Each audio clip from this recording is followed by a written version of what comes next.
Alrighty, y'all. Welcome to the astrology forecast for the week of September 6th, 2021 to September 12th, 2021. It's a Sunday night right now here in Breckenridge, Colorado, and it's good to be here with y'all. Sorry I was a little late. Had to update the old PC, and then or I had to restart the PC. And then when you do that on a Windows, it sometimes just starts updating, and that can take a while. So sorry about that. Stay tuned if you're on Rockfin here for the post-show rant. I've got a lot I kind of want to rant on. So anyways, thanks for being here, and let's just jump right in. So this week, I'm starting the forecast here on the 6th, but I'll start with the chart of the moment right now. So right now it is 8:21 p.m. Mountain Time. And here where I'm at in Breckenridge, we have an Aries rising chart. The moon just entered Virgo here. So the moon is in the new moon phase, or it's, I guess, the new moon sign. Right now, as I record, it's at 1 degrees Virgo, and it will be meeting up with the sun Monday night, September 6th at 6:51 p.m. Mountain Time. So you can see over here, it will move up between now and tomorrow evening, go new at 14 degrees Virgo, which is making a perfect trine to Uranus and Taurus. So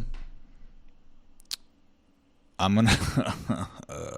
gonna change something very quickly on my chart because I had to restart the computer, and the chart started using Placidus house system, which I don't use.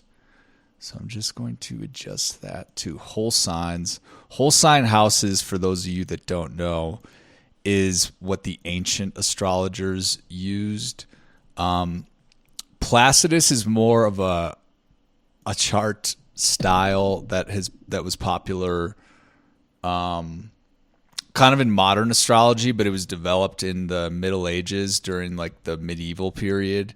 The difference between whole sign and Placidus is whole sign just takes the entire sign that all these planets are in, puts the boundaries of the houses on the boundaries of the sign, and it's just the sign is the house.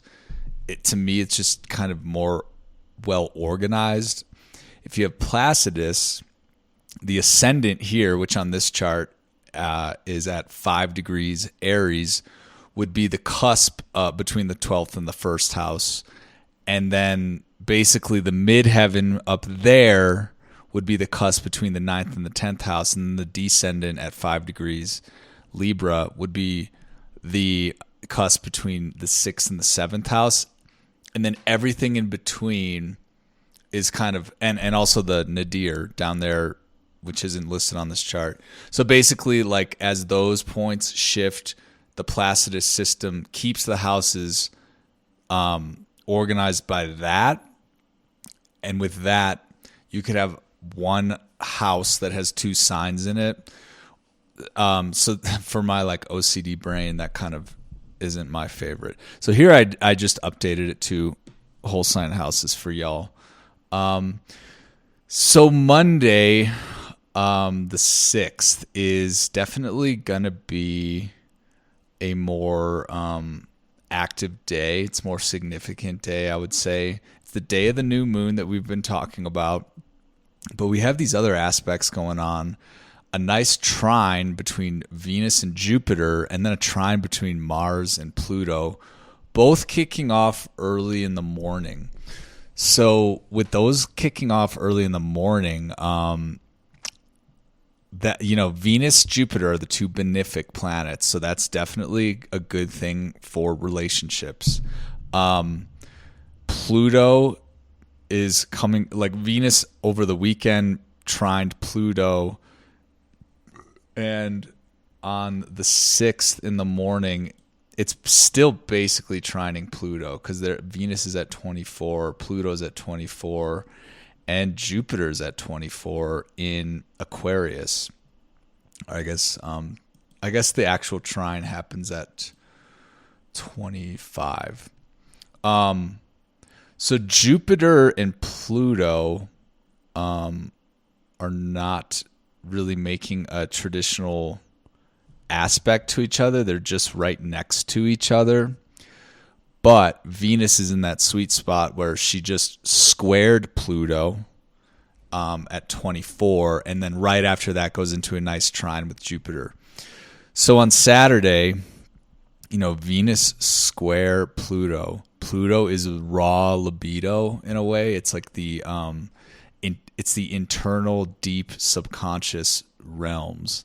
And when it squares Venus, that deep subconscious, spooky, libidinous energy interacts with Venus, which is your relationships.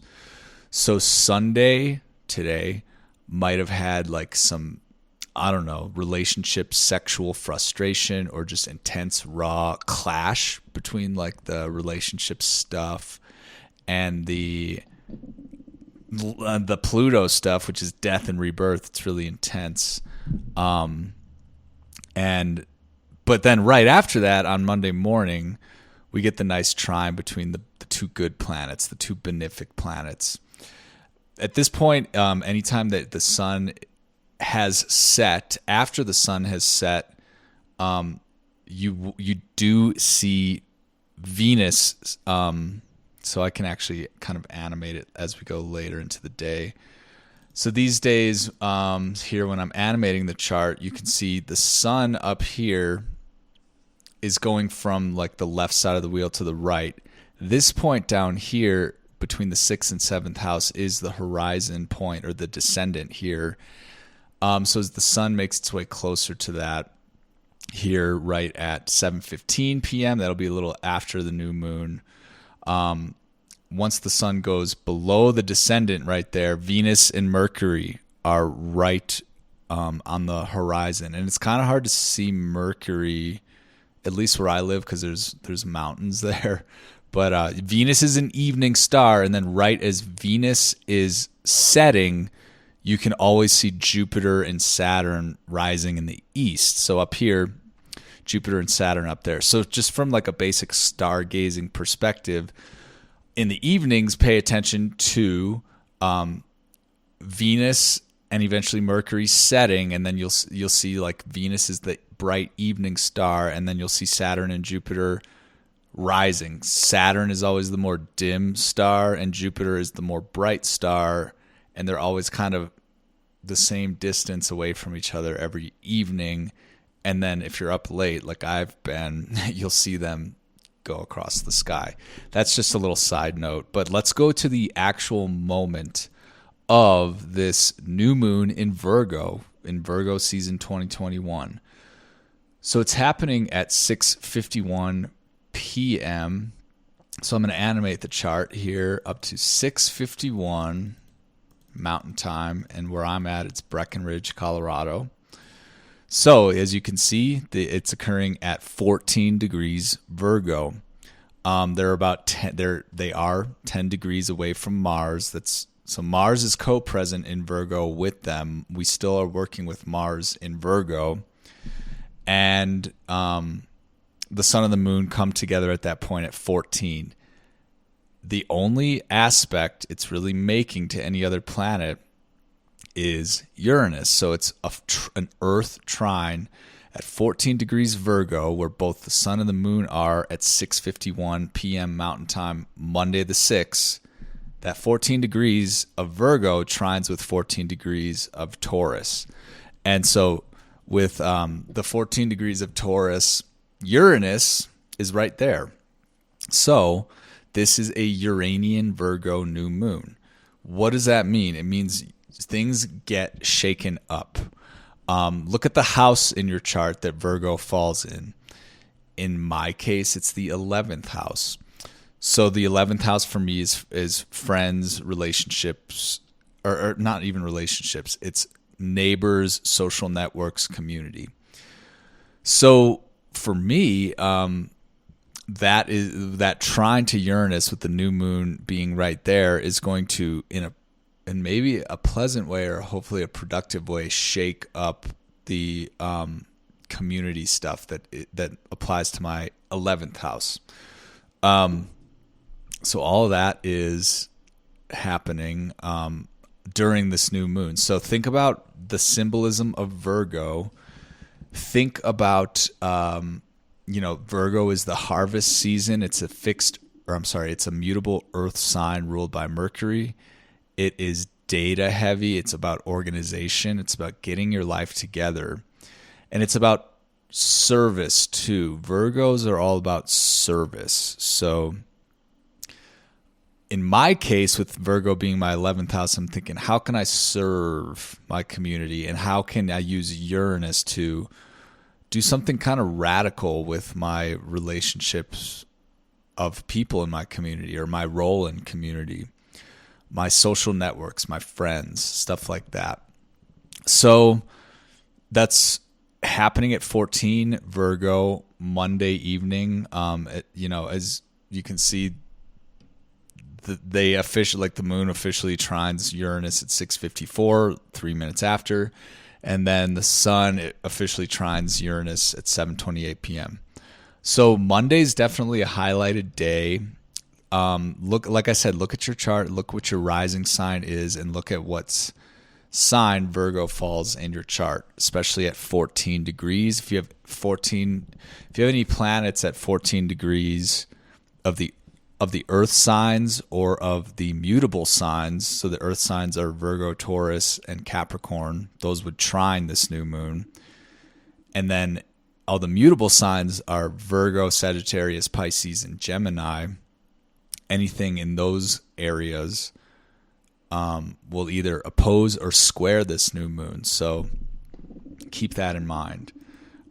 Tuesday, the 7th, the moon is still in Virgo in the morning. And as with everything that moves through the Virgo axis these days, it does the old opposition of Neptune and then the trine to Pluto. That happened already with Mars. Mars trines Pluto on Monday, so that is in effect Monday, and then basically the moon catches up to those points, and at 21 degrees at 7:34 a.m. moon will be opposite Neptune, so pay attention to your dreams on Tuesday morning. And then it trines Pluto at around lunchtime Mountain Time. So that's just because Neptune is at 21 Pisces, that's opposite the sign of Virgo, and Pluto's at 24 Capricorn, and that's gonna trine 24 Virgo.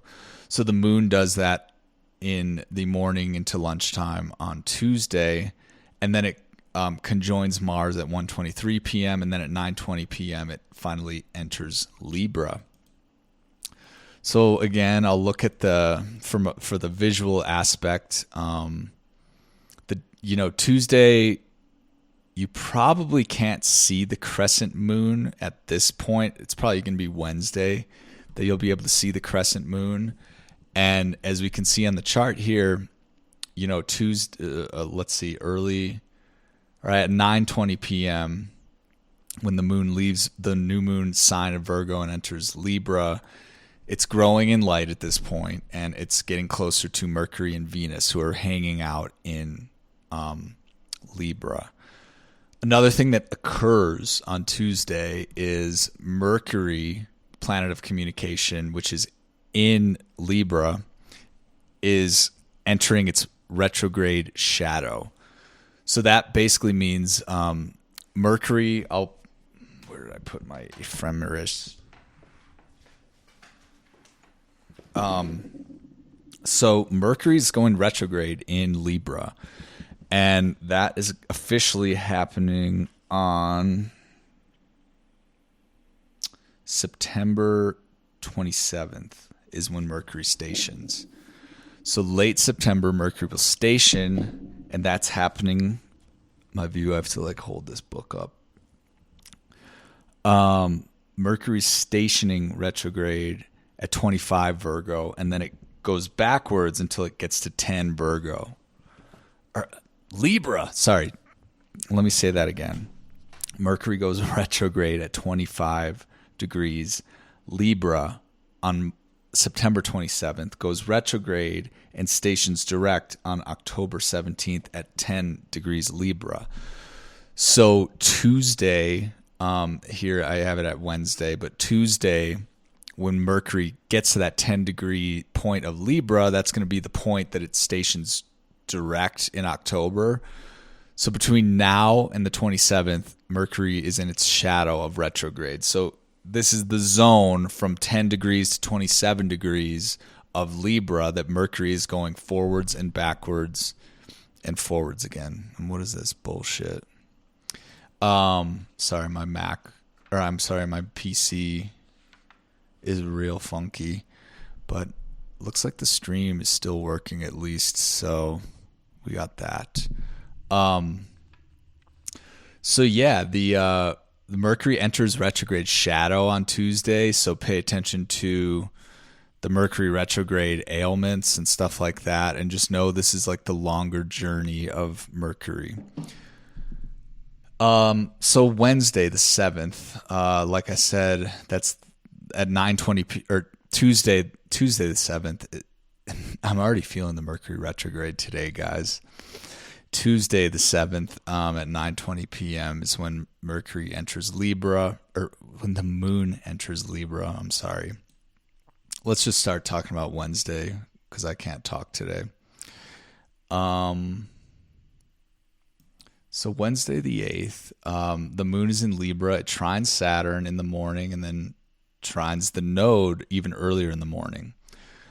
And then conjuncts Mercury at 7 p.m. So I think Wednesday, let me animate the chart to 7 p.m. It's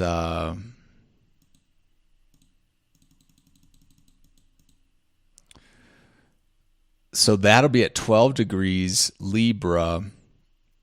Like the sun here in my chart at 7:31 is just about to dip below the descendant. And I'm just wondering, so at this point, the descendant at 8 p.m. where I live in Breck will be 4 degrees Libra. And you might be able to see the moon and Mercury setting in the east or setting in the west, and Venus is up there. So you might get the Venus-Mercury crescent moon sandwich. I don't know if that will happen for sure, but that's what we're working with on Wednesday, Mercury's day. So the week already, when we're kind of talking about it, is kind of kicking off with this new moon energy, this nice, like intense Pluto-Mars spunk, and then the benefic good luck of Venus-Jupiter, and then that Uranus new trining the new moon. So it's like a lot is activated on Monday, and then from there, the week is kind of building. And keep in mind, Venus is making her way to the end of Libra, her home sign.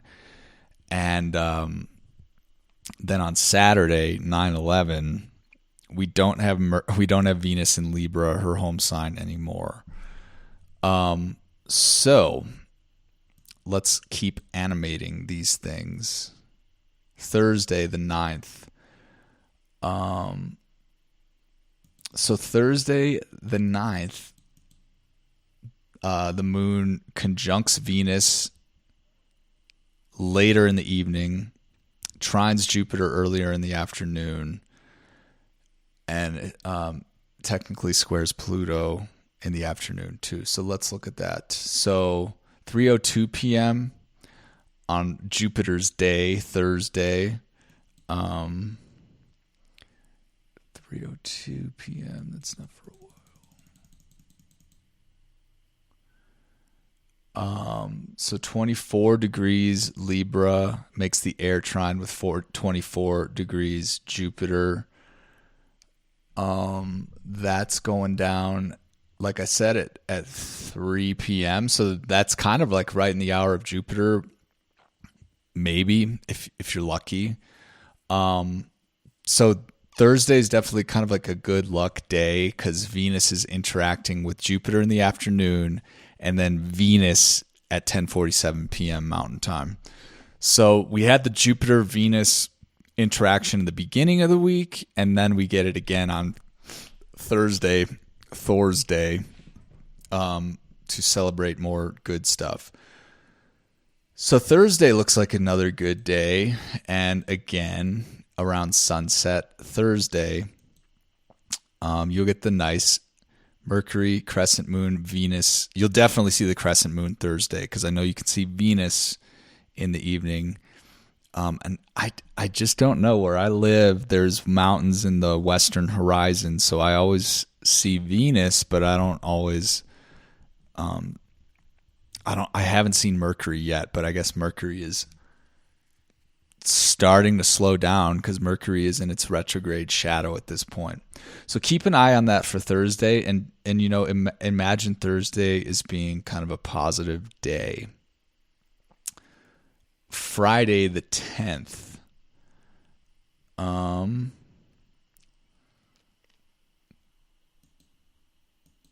Well, I guess I thought Venus went into Virgo on 9/11, but it's technically 9/10. So this is also the 20th anniversary of 9/11. So on Friday the 10th, the moon enters Scorpio in the morning, basically at midnight. Then it squares Saturn, ouch, at lunchtime. Then in the afternoon, another ouch. Venus leaves the sign of her domicile, Libra, and enters her sign of fall. I'm like at a loss for words today, guys. I'm having a hard time speaking. Venus leaves her favorite sign, Libra, and enters one of her least favorite signs, Scorpio. So that's making this weekend kind of less fun and happy-go-lucky than the rest of the week. It's kind of a rough change of pace this weekend. And like I said, it's the 20th anniversary of 9/11. So who knows how that's going to be.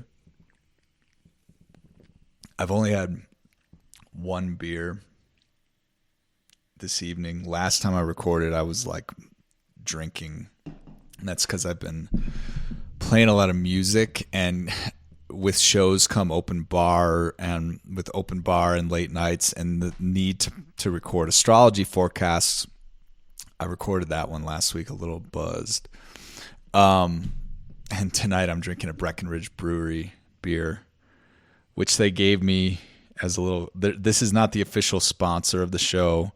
They sponsor my band because we play there, and they gave me this 15-pack. So I'm just here recording this little forecast with one beer this evening. So yeah, Friday, 9/11 Eve is a little more solemn, a little more stingy with the Scorpio energy, Scorpio moon. Let's look forward into 9/11, 2021, 20-year anniversary. What do we got going on? So 9/11 morning. 9/11 was an inside job too. I just want to say that. And I hope that doesn't offend anyone, because I know lives were lost and trauma was administered, most definitely. But here we are, like 20 years later. Afghanistan had the rug pulled out from underneath. The poppy fields. I heard some theory that, before there were some legal reasons why we needed military presence in these poppy fields, but now that China is a part of the opium production somehow that big pharma like uses. Now we don't even need a military presence. It's just it's on China now, so that's why we're leaving. And China Joe, our president, is kind of facilitating this. Just a theory, who knows? But here we are on 9/11/2021. Never forget that it's an inside job. So sun and moon do a little sextile in the morning at 8:07 a.m. And then the moon, even before that, was opposite Uranus at midnight. Forget about that. Moon sextiles Mars and squares Jupiter. So the Scorpio emotions are going to be like fired up, and then expanded in kind of a harsh way. And then the moon trines Neptune and sextiles Pluto also. So the Scorpio moon is definitely like going through a lot. So it's a Scorpio moon weekend, like any Scorpio moon weekend, but it's especially activated on 9/11/2021. So there's that. And we're going to finish it out here. So Saturday the 12th,